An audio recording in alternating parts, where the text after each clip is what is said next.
Welcome to Coffee and Coaching with Caryn. Grab your favorite mug, sit back, and enjoy. Now here's your host, Caryn Fitzgerald. This morning, I'd like to welcome Chasity Strawder here to the show with me.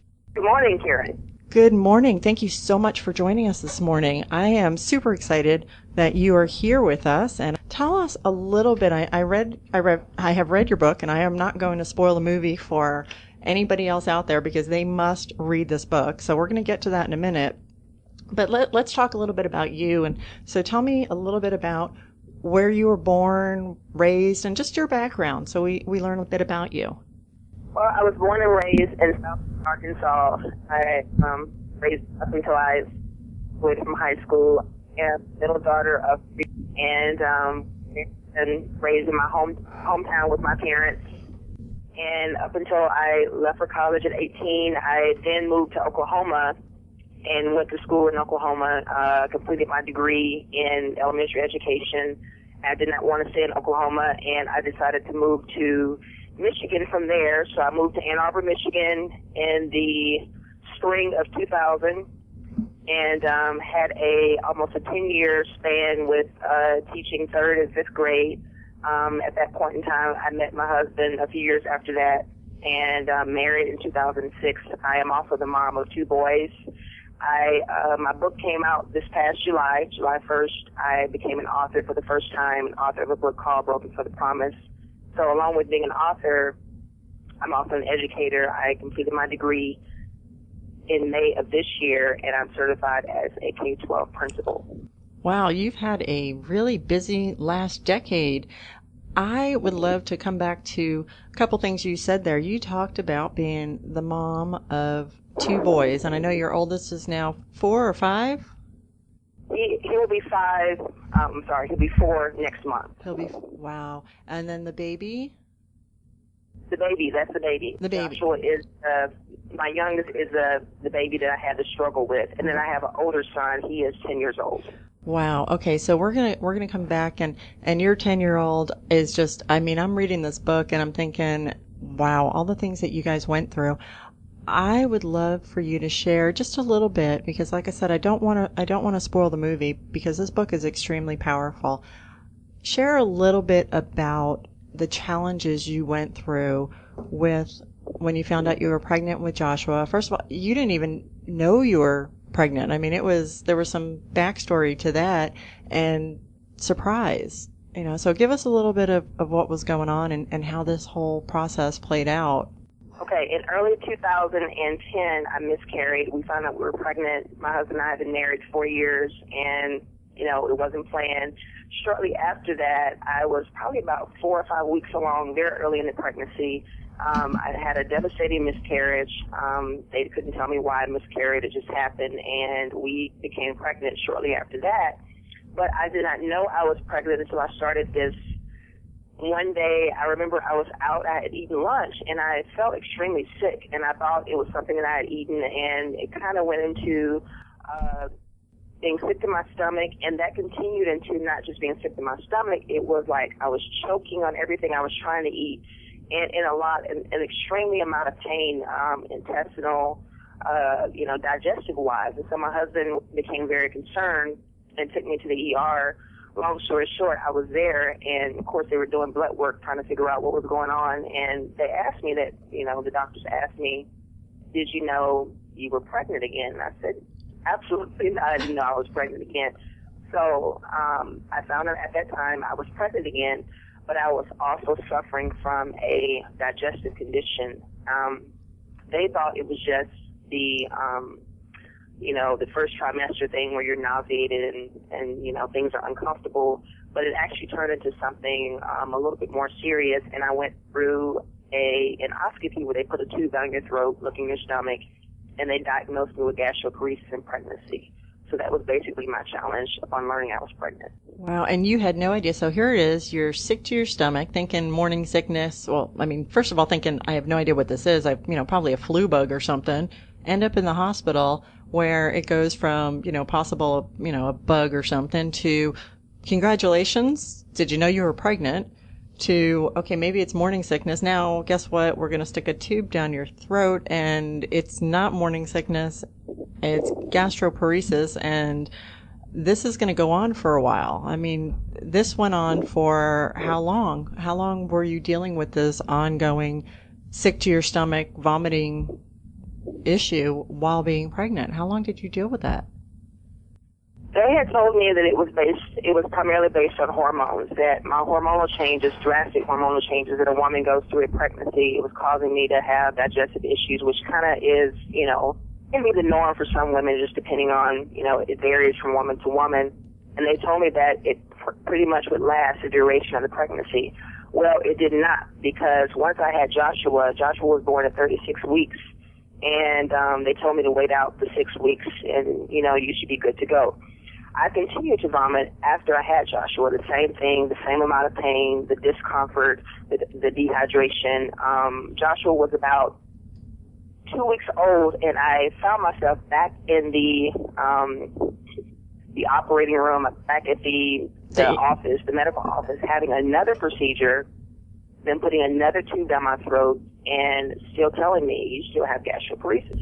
Well, tell us a little bit about when gastroparesis, for those who do not know. I mean, I know a little bit more about it now because I've read your book and I've looked it up and did a little bit more, so I understand a little bit more. But just, for the lay person, just give us a little bit of the basics of what that entails, what gastroparesis is, not from the medical side, but just from what you experienced as a patient and having that illness. What happened to me was overall gastroparesis is a condition where your stomach does not empty properly. So normally they treat it with medications that help you, digest and empty normally. Mine basically was, they explained to me that my sphincter muscle, that little tube that's connected to your intestines, that once your food goes down, it opens and closes so your food goes into your intestine. Well, mine, because of the hormonal changes, never closed and opened properly. It stayed open. So everything I tried to ingest came back up immediately. So it forced me into severe, I was dying pretty immediately because everything, even liquids, was coming back up, even something as simple as water or milk. And I did not keep anything down. So I lost a considerable amount of weight. I was losing weight as I was carrying Joshua. So I lost over about 80% of my body weight, as well as I was suffering from deadly dehydration. So how do they treat this? Okay, so here it is. You're pregnant. So a lot of the traditional medications and things like that, obviously they can't put into your body because they have no idea what it's going to do to the unborn child. What are some of the things that they did? And I know there's some ways that you found relief outside of traditional medicine. So share some of the different things, because I know there's probably someone out there that either is going through this or knows somebody who's going through this. And so what kind of things did you find most helpful in dealing with this really precarious situation? They actually started out basically giving me antacids, and for the most part, antacids in pregnancy are safe because, more than likely in pregnancy, and people who have had children know this, you have some sort of gas or digestive discomfort with being pregnant, with the hormonal changes and with the growing baby. So first they started out giving me every antacid known to man over the counter that you can walk in and buy off the shelf. They did not work. So I literally had like a box full of every kind of tablet and liquid antacid that you could think of. Then when that didn't work, they started putting me on these trial medications that were like level 1 or something like that basically were safe for pregnancy. The one in particular they tried was Reglan, which is common for gastroparesis. It immediately sent me into some type of shock, or I had a bad reaction from it. I had to stop that right away. They then tried a type of antibiotic that treats gastroparesis. It did not work. So basically traditional medicine did not help me at all. So what I did was I was desperate. I knew a friend that was into holistic medicine. I went to him crying, snotting, do you know of anything homeopathic that could help me? So he sent me to a holistic doctor who was around the corner. I tried homeopathic medications, was not relieved at all. And so I actually saw a lady who was in there. She was a acupuncturist. She was in the same office where the holistic doctor was, and she saw me, and she said, she was inquisitive. She said, "What's wrong?" So I started crying and telling her all the stuff I'm going through. So she set up appointments with me and told me that acupuncture would help with that, and basically that is what kept me alive. She worked on me. I went there probably 2 to 3 days a week, and I had needles. You know, she stuck me with needles everywhere, and they stayed for a period of time. I actually kept needles in my body. Like, she stuck me with these needles that you can leave in your neck and your back, and you cover them up with tape. And basically that's what kept me alive. Otherwise, I don't believe I would be alive right now. So we do know that, you carried Joshua to 36 weeks, and we know he's a happy and healthy little boy. So we know the part of how the pregnancy turned out. So tell us a little bit, while you're going through all of this, you're married, you've got an amazing husband by your side. Tell us some of the things that the two of you were experiencing, because obviously if you're dealing with all of these different challenges within your body, the last thing you want is somebody to touch you and be near you and all that kind of stuff. And the intimate stuff is like, you know what, go away, don't touch me. So tell us some of the ways that you and your husband were able to still maintain a good, healthy relationship as partners without having that physical side to it that we take for granted sometimes. That part was a little difficult because I could not be intimate with my husband because of the amount of pain and discomfort I was in. I was dying, and he knew that. So for the most part, it was a lot of caressing my cheek, holding my hand. My husband was actually the one, for the most part, who bathed me, who put my clothes on, who held me up, who would take me to the ER. He actually worked at the same hospital where I was admitted as a patient, and he would come downstairs and sit with me. The other thing that we did a lot was pray, and he would talk in my ear, because there were some times where I was so dehydrated that literally I was like, he tells me now about it, that I was like delusional. Like he said I would wake up and say stuff that didn't even make sense. So he would talk a lot in my ear and tell me that I was going to make it and he wasn't going to let me die and things like that. So those are the type of things that kept me going. It was not so much intimacy. It was his presence and prayer and, the physical touches, holding my hand and caressing, that got us through that. That is just amazing. So many times people forget that it's just not about the physical act, that there's so much more to a marriage and a partnership and a relationship. And it's times of challenge and struggle like this where we really, our partners and ourselves, we're put to the test, and it's all about stepping up and being there for the other person. Ladies and gentlemen, we are talking this morning with Chasity Strawder. She is the author of Broken for the Promise, and we're going to take a quick break here. And when we come back, we're going to talk more about Chasity and why she chose to tell this story, what inspired her to become an author, and we're going to learn a little bit more about this wonderful book. So we'll be back in just a few minutes. Stay tuned. Coffee and Coaching with Caryn will be back after these messages. Need a little more happiness in your life? Here you go. The Happiness Recipe Podcast to the rescue. Listen each week as June Klein and Sandy Weaver Carmen share wit, wisdom, and wonderful food with their guests. Guaranteed to add happiness to your life. happinessrecipe.net. Yo, attention authors, share your work on Coffee and Book Chat. Book reviews, author interviews, blog posts all about you and your book. Visit coffeeandcoachingradio.com for details today.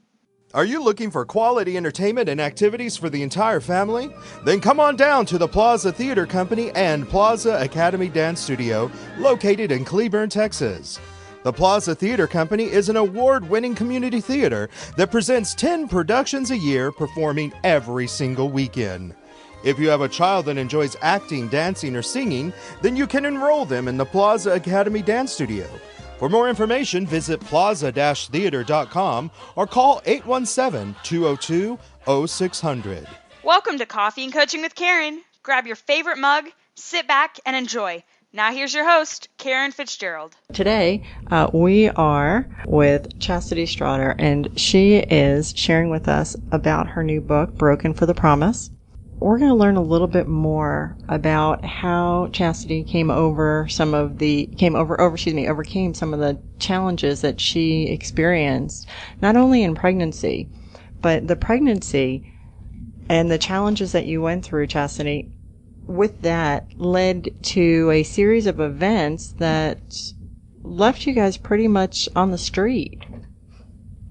I know when I was reading your book, you guys went from, traditional, two family or a two income family, had a child, got pregnant, and most people think, okay, no big deal. But this pregnancy and the challenges that went along with it led to a stack of medical bills, which one thing led to another, and it didn't take very long, a few months and maybe a year. How I don't know I don't remember the exact timeline, but you guys were pretty much homeless at one point.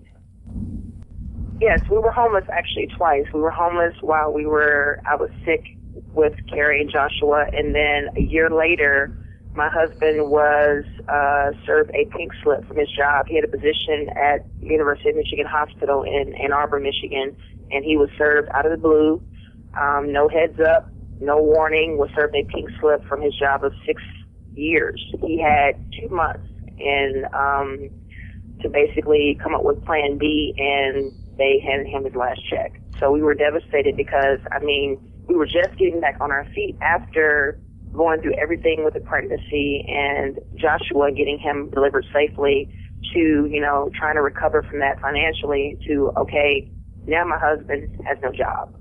Well, most people don't stop long enough to think. You guys are the average American family.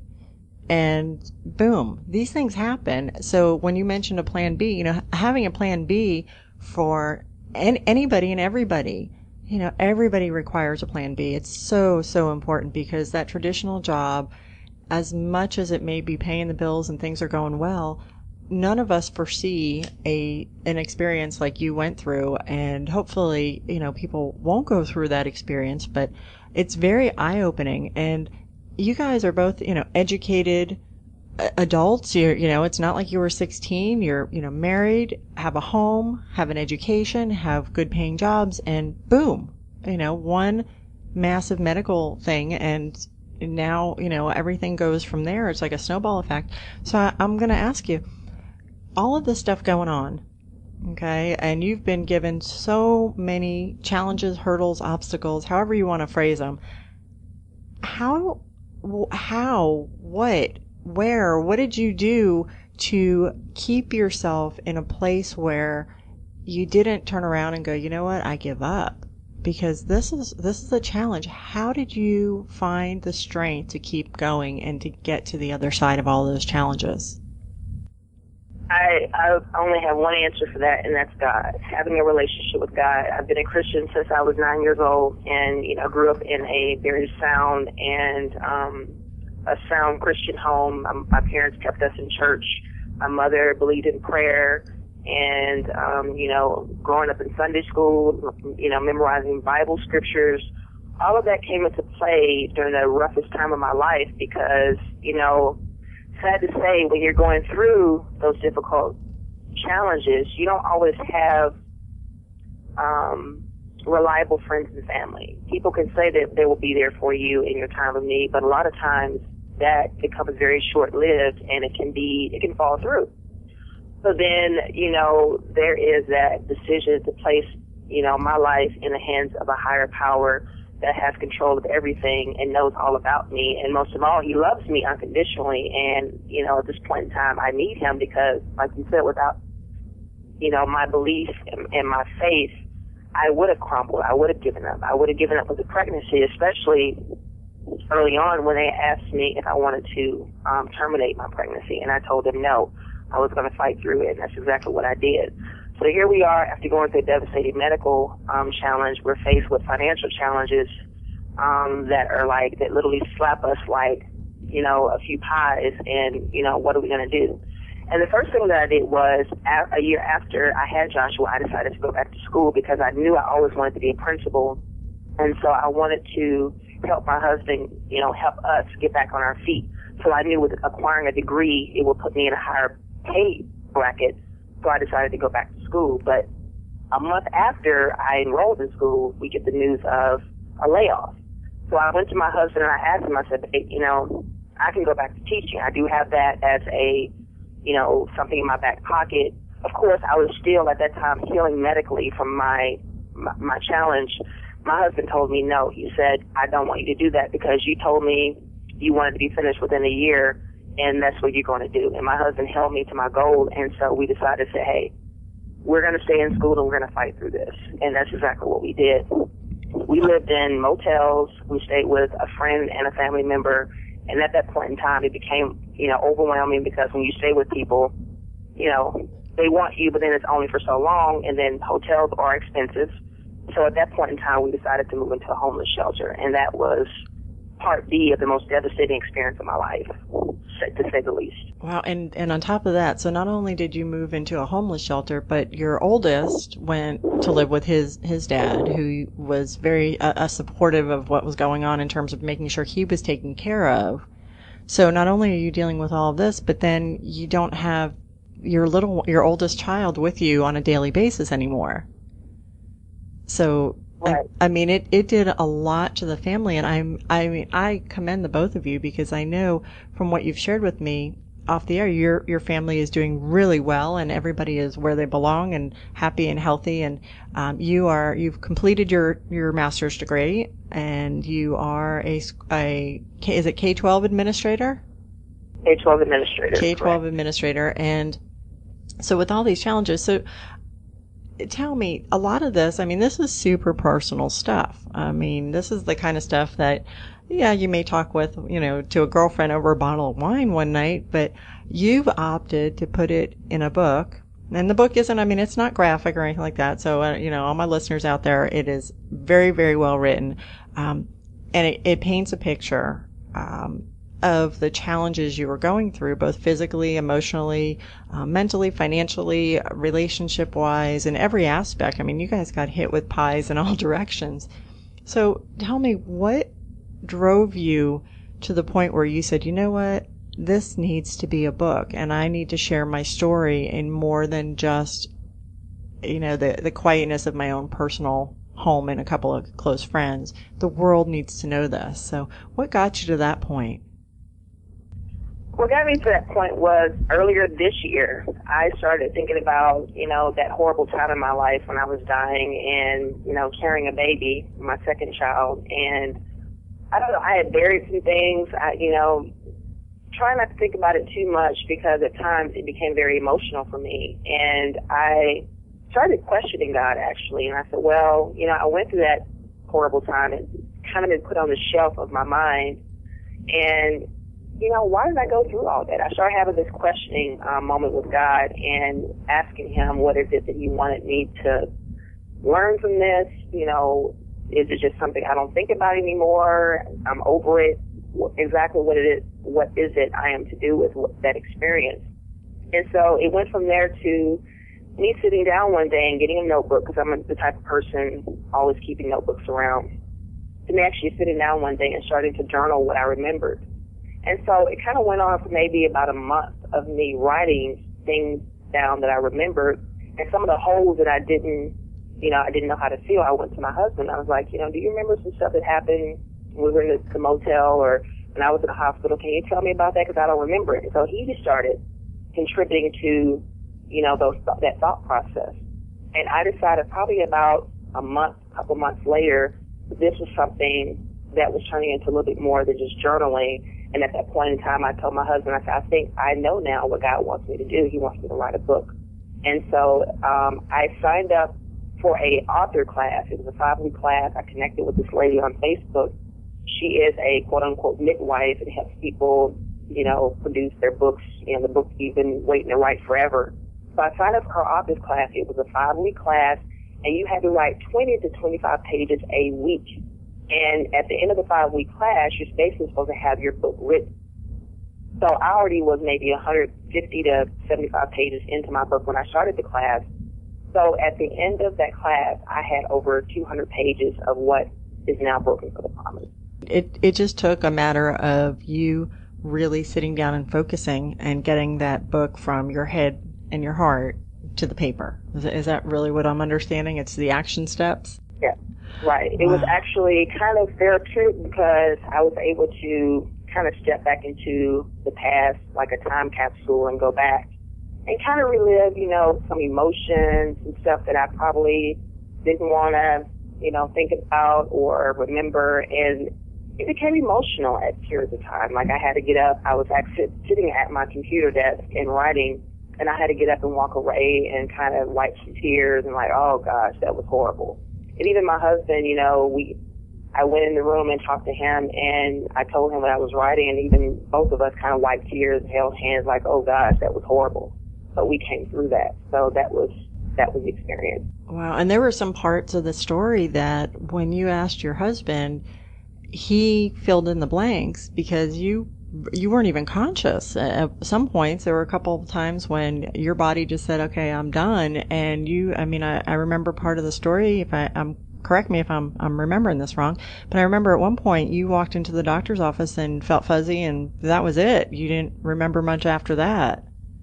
Yes, that was after I had 2 amniocentesis during my pregnancy, and then the second amnio, you know, you normally have it at the hospital because of the risk of going into early labor. So, you know, they take you in a room just like when you're having a baby, hook you up to the monitors and all that stuff. Well, the second amnio, I actually went under. They lost me for about an hour. Very, very devastating. And actually to this day, and that's been almost 4 years ago, my husband will break down crying over that experience because they put him out of the room. He was looking through the window at me, and it was about maybe 6 or 7 people in the room trying to get me back to consciousness. Oh my goodness. Ladies and gentlemen, if you're just joining us, we are talking to author Chasity Strawder, and she is the author of Broken for the Promise. We are going to take a quick break, and when we come back, we're going to learn more about where you can connect with Chasity and where she's going to be speaking, part of a book tour that's going on, and some fun stuff that's coming up in her world. So be back with us in just a couple of moments. Stay tuned. Coffee and Coaching with Caryn will be back after these messages. Hey Lily, do you have lines, wrinkles, or low energy? Yeah, I do. Well, change it all now. Look and feel younger from the comfort of your own home today. How? Visit 10yearsyounger.now.com for your free personal consultation. Thanks, guys. You're welcome. Looking to monetize your passions? Ready to get paid for doing what you love? Contact Caryn at coffeeandcoachingradio@gmail.com and get creative strategies for developing income while doing what you love. Dreaming of turning your book into an audiobook? Make it happen. More and more people are discovering the joy of audiobooks. They should be discovering you. Our professional personal service gives you just the audio product you've dreamed of. Check us out, voiceworkondemand.com. Welcome to Coffee and Coaching with Caryn. Grab your favorite mug, sit back, and enjoy. Now here's your host, Caryn Fitzgerald. For those of you who are just joining us, this is Caryn Fitzgerald, and this is Coffee and Coaching with Caryn, and it is empowerment, leadership, and life-enhancing coaching that you definitely must hear. Join us and change your mindset, change your life. It's all about the decisions and the choices we make. So we are on this morning with Chasity Strawder, and she's the author of Broken for the Promise. Chasity, tell me, you're in Ohio now. Tell us, are you doing any kind of traveling, speaking events, book tours? What's going on where people can learn more about you and where they can come see you and where they can find the book? My book right now is available on Amazon. It is available as a hard copy and a Kindle ebook. So if you go to Amazon.com, type in Broken for the Promise, you will see my book. It is an orange cover, like an orange and cream cover. You'll see my name there. You will also see a little about the book, like a little short synopsis, and you can order it Kindle form or hard copy. It is also available on Barnes & Noble, BN.com. It is available there as a Nook book.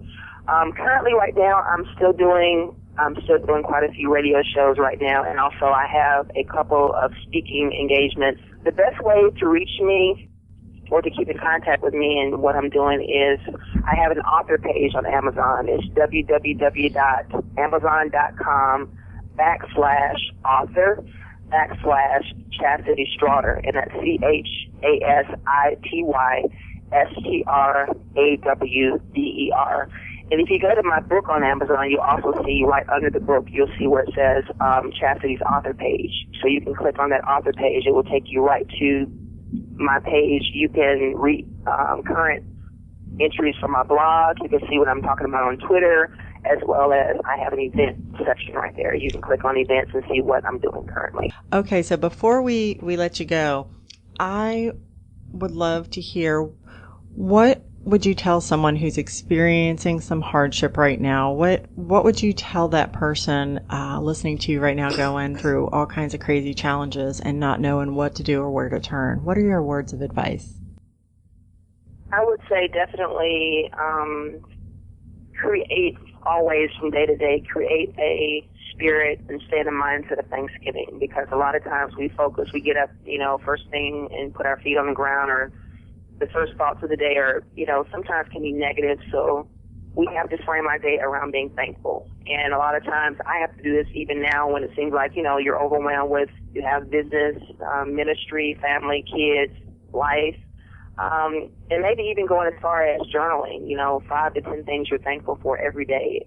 Thanksgiving puts us in a more positive mindset. It opens you to possibility, because even with obstacles, there's always something to be thankful for, because if you think about it, there's someone else who's worse off than you are. So I had to, it's not something that comes automatic. It's something that you have to kind of coach and train yourself to do, to always stay in a mindset of Thanksgiving throughout the day, and just in your heart meditate on something that you can be grateful for. The second thing I would say is, going back to what got me through the hardest times in my life, and I would have never gotten through it unless I kept this in mind, that God loved me. Because I think that with everything going on in the world today, we can somehow, resolve that God can't love the world. There's so many horrible things that are going on. People are dying, they're sick. We have Ebola, we have these, natural disasters, we have war and rumors of wars. But the fact is, God loves us. And it has nothing to do with our issues, our problems, our situations. It has to do with who He is. And I think that you have to kind of change your mindset about your pain and realize that there's purpose in pain. Because if I had not have done that, I would still be somewhere in a corner, folded up, sobbing, crying, miserable, hating that horrible, dark place that I walked through. But I had to change my mindset and realize, hey, I went through that horrible time in my life, but out of that experience, a purpose was birthed. Because if not, I would not be here talking to Caryn. I would not have written a book. I would not be in my right mind to take care of my family, and I would not look forward to encouraging people on a daily basis. It's because I changed my mindset about my pain that produced that purpose and caused me to move forward in life. So before we let you go, is there another book coming? Is there something else coming down the road that we can watch for as well? I know that your first book just launched. I mean, we're talking recent this year. So is there something else? We all have books in us. Tell us what's coming. What's coming next is I'm kind of starting blogging a little bit. I have a blog on WordPress called Hands Are for Healing. I get my book and blog mixed up sometimes. Hands Are for Healing, and those are some other stories that you can read. We are in Domestic Violence Awareness Month, so I have been a victim of domestic violence. So I did write a blog actually back on September 26th about my experience. So I've kind of just given myself a way to encouraging people through, turmoils and things I've gone through in my life.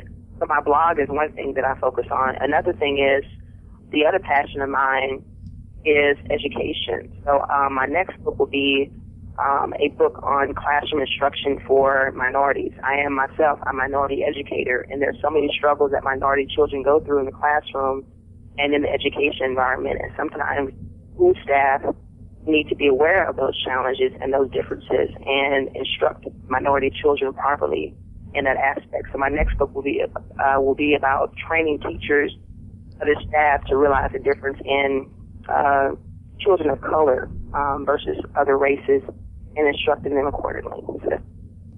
Wow, you've got a lot, and we're so excited. I am so grateful that, Chasity, you took time out of your busy schedule to jump on with me and spend some time sharing your wisdom and your guidance with my listeners this morning. Thank you so much. Ladies and gentlemen, join me in thanking Chasity Strawder for joining us this morning. Get on her website, connect with her, pick up a copy of her book. It is a short read. It's about 160 pages. It's an easy read, but a deep subject and well written. Definitely something you're going to want to have on your bookshelf and share with others. So thank you, Chasity. And You've been listening to Coffee and Coaching with Caryn.